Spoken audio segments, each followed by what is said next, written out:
सबसे पहले तो सभी को नमस्कार दोस्तों, मैं अंकित यादव स्वागत करता हूं आपका अपने YouTube चैनल अमेजिंग सनातन। तो दोस्तों आज हम बात करने वाले हैं हमारे भारतीय यानी सनातन संस्कृति के उन ऋषि मुनियों के विषय में जिन्हें हम आम बोलचाल की भाषा में आज साइंटिस्ट या वैज्ञानिक कहते हैं। तो दोस्तों हमारी जो प्राचीनतम ग्रंथ हैं उनसे ये साबित होता है कि हमारे जो सनातन संस्कृति के ऋषि मुनि थे उन्होंने हमें एक अलग ही ओर ज्ञान विज्ञान से परिचय करवाया।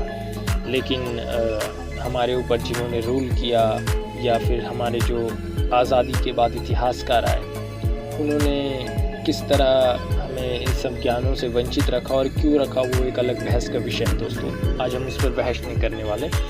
तो हम आपको दोस्तों आज 5 ऐसे साइंटिस्ट हैं जो सनातन संस्कृति के थे, उनके बारे में आज आपको बताएंगे। और इस पर जो है मतलब एक पर साइंटिस्ट वाइज जितने भी हम सबको कवर करेंगे, एक सीरीज़ आने वाली है। पर एपिसोड एक साइंटिस्ट पे हम पूरे आपको नॉलेज जानकारी देंगे उस पर। तो दोस्तों लाइक शेयर सब्सक्राइब करना ना भूलें और सब्सक्राइब जरूर कर दें, आपकी सपोर्ट की दरकार है हमें। तो दोस्तों पहला हम जिस वैज्ञानिक के विषय में बात करेंगे वो थे अगस्त्य ऋषि। दोस्तों इनका जन्म जो था वो काशी में हुआ था और ये जो महर्षि अगस्त्य थे ये राजा दशरथ के राजगुरु थे। दोस्तों अगस्त इनकी एक ग्रंथ थी अगस्त्य संहिता। उनकी रचना जो है, इन्होंने जिस ग्रंथ की रचना की वो काफ़ी चर्चित है दोस्तों। और उसकी चर्चा का कारण क्या है मालूम है आपको? इस ग्रंथ में विद्युत संबंधित सूत्र मिलते हैं, यानी इलेक्ट्रिसिटी के बारे में आज से कितना हजारों साल पहले ये हमें बता चुके हैं। तो दोस्तों इन्होंने विद्युत संबंधित जो सूत्र दिए उसके साथ ही साथ इन्होंने O2 यानी ऑक्सीजन, H2 यानी हाइड्रोजन की अलग अलग विधि बताई कि ये कैसे बनता है, ये प्रोडक्शन कैसे होता है, क्या यूज है, एच एंड एवरीथिंग हमें काफ़ी कुछ इसके बारे में बताया। और दोस्तों इन्हें कई लोग बैटरी बॉर्न कहते हैं क्योंकि इन्होंने इलेक्ट्रोप्लेटिंग की जो एक प्रक्रिया है उसके बारे में भी चर्चा की और उसे बताया। तो दोस्तों इस कड़ी में हम दूसरे जिस साइंटिस्ट के बारे में बात करने वाले हैं उनका नाम है कनाड। इनका नाम आप जरूर सुन के आपको थोड़ा लग रहा होगा कैसा नाम है, बट 6th सेंचुरी BC में इनकी जो स्कूल थी वैसिका स्कूल ऑफ फिलॉसफी से ही आते थे। और इनका जो असली नाम था वो था औलिज्य, पर कर्णों में इनकी रुचि यानी ये जो एक अलग ही लेवल से उस पर काम कर रहे थे उसके कारण इनका नाम कनाड पड़ा। तो दोस्तों आपको ये जानकर हैरानी होगी कि डाल्टन जो 2600 मतलब डाल्टन से 2600 साल पहले इन्होंने एटॉमिक थ्योरी के बारे में बता दिया था। तो दोस्तों इस कड़ी में हम जिससे अगले विज्ञान के विषय में बात करने वाले हैं उनका नाम था बारहमेरी। इनके तो क्या कहने हैं दोस्तों। इन्होंने हाइड्रोलॉजी, जियोलॉजी, इकोलॉजी, एस्ट्रोलॉजी इन सभी में महारत हासिल कर रखा था।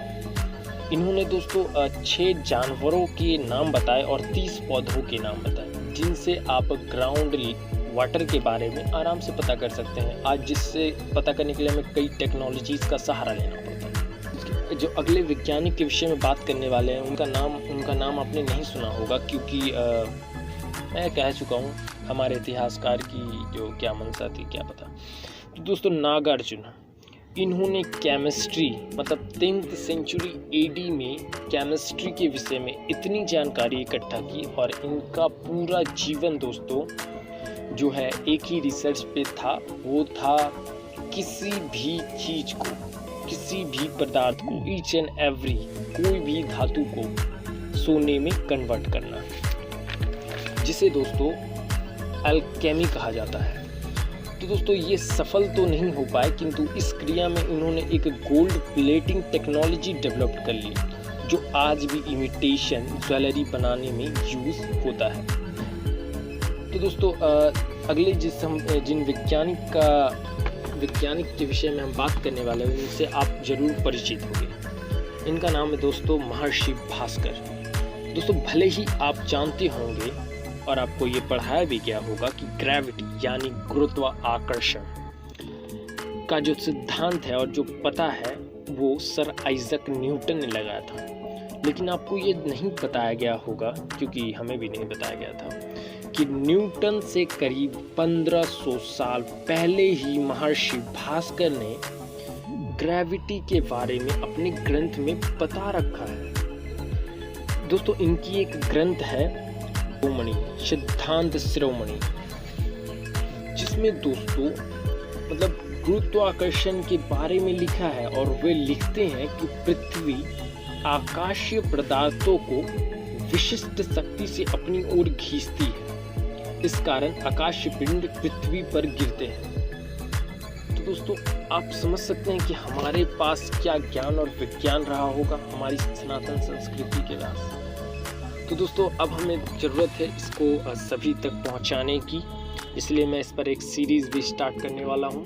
बस आपकी सपोर्ट की ज़रूरत है, तो सब्सक्राइब शेयर करना ना भूलें। तब तक के लिए धन्यवाद।